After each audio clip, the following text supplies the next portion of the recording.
السلام علیکم و رحمت الله و برکاته. یک سال عبارت از 12 ماه است و فرزندان یعقوب علیه السلام نیز 12 تن بودند. چگونه که نزد حضرت یعقوب دوست داشته ترین فرزند این حضرت یوسف علیه السلام بود و اینچنین نزد خداوند دوست داشته ترین ماه این ماه مبارک رمضان است.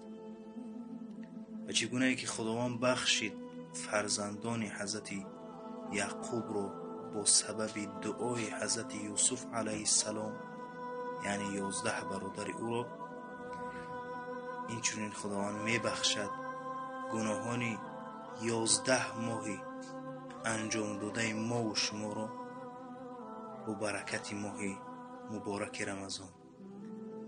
خداوند ما را به رمضان برسان.